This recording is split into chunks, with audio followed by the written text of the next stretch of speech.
Hi, I'm Jay Burney, and welcome to another edition of What's Your Favorite Bird? Tonight, I'm speaking with someone I know pretty well, Jajean Rose Burney, who is my son, who has taught me more about birding than almost anybody else on the planet has.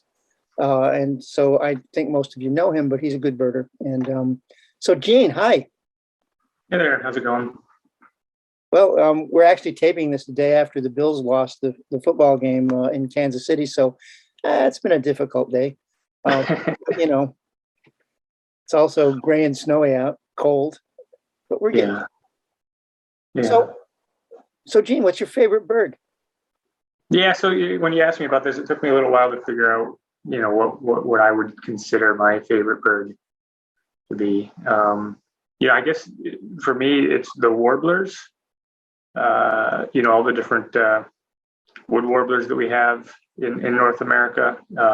It's sort of like come early May, spring's finally here, and all these colorful little birds come storming through, and you get days where there's just hundreds of them in the trees. It's easy to see. They're just, oranges and reds and blues and greens and 25 different species. And it's really spectacular. It really is like an introduction to, winter's over and spring is here. And these little birds that have been gone for the last 8 months are back.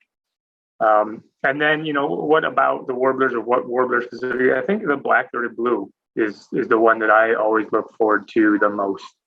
There are warblers that, have maybe more, brighter colors, maybe the black Burney warbler with his neon orange. Parulas, very colorful little birds, common yellow throats, cool mask, bright yellow. But for some reason, the black-throated blue, and especially the male, is just for me one of the prettiest little birds you can get in our area. That black, that white, that blue. It's just this beautiful little bird that comes through here, migrates through here. I see it whenever I go out looking for birds in May, Forest Lawn or Times Beach or Tift or Amherst State Park.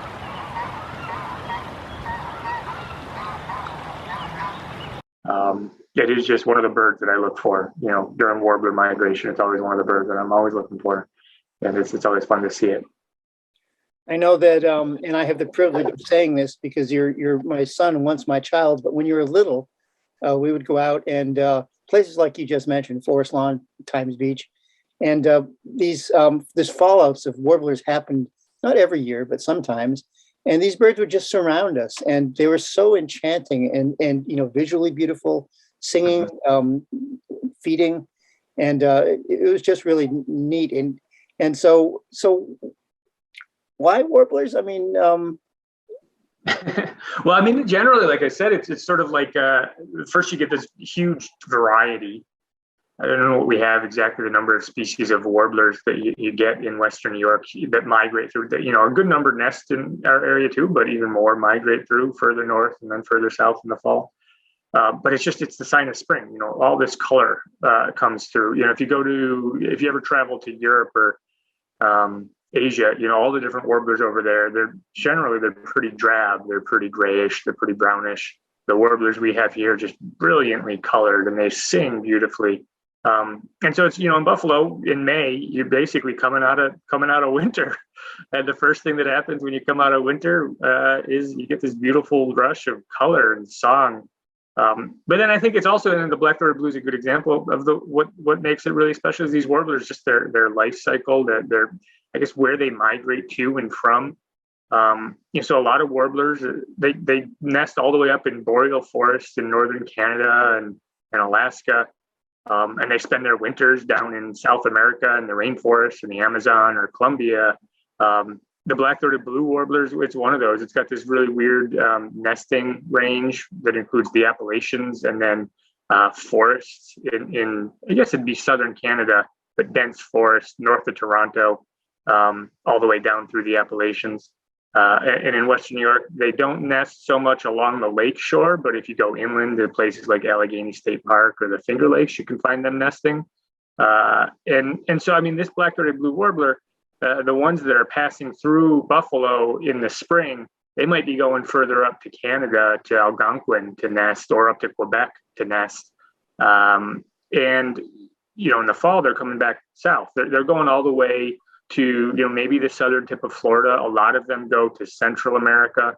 Some of them go to Colombia and Peru and Venezuela. They spend their winters in tropical rainforests, mountains, coffee plantations.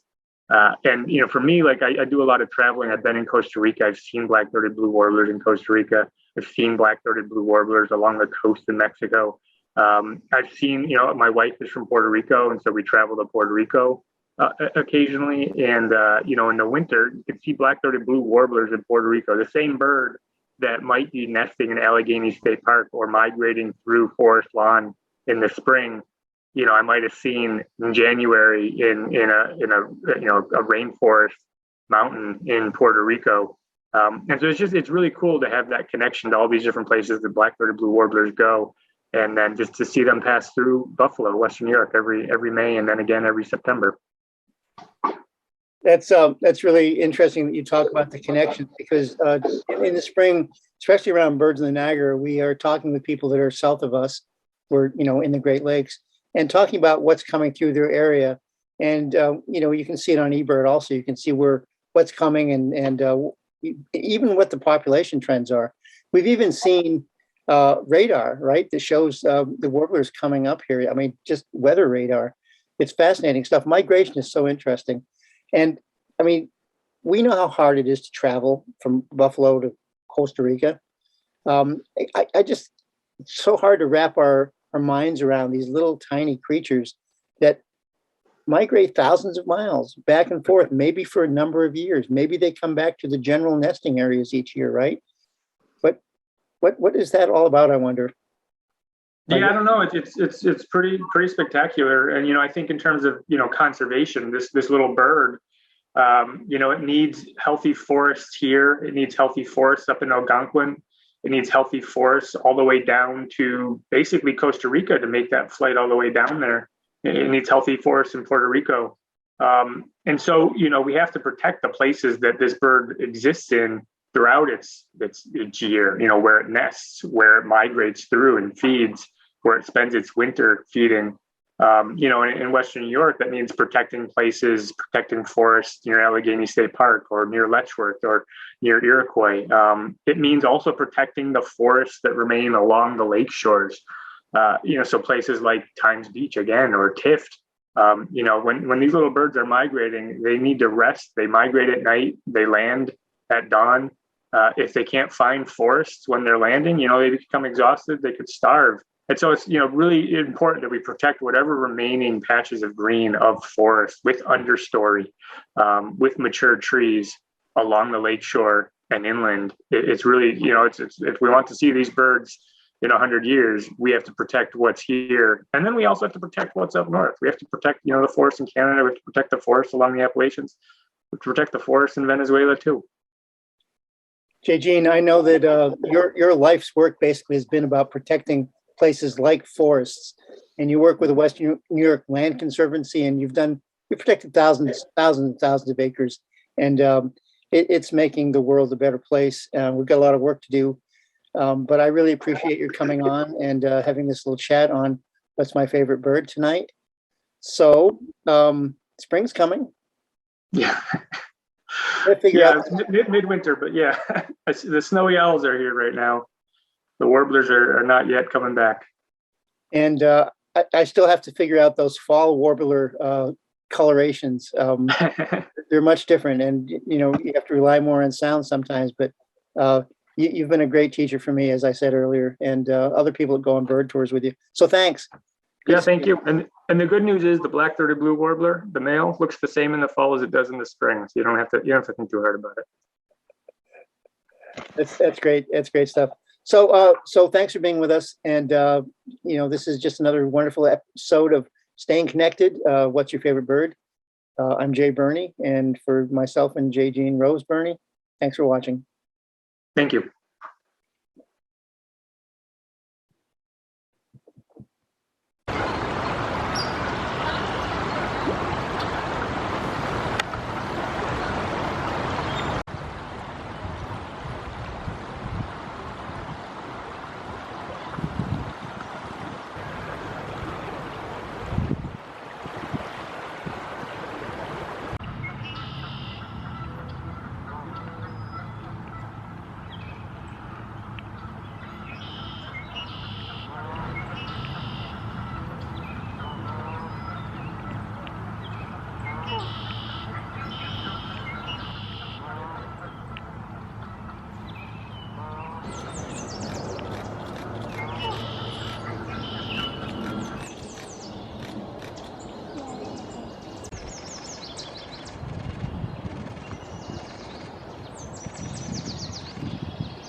I thought there was like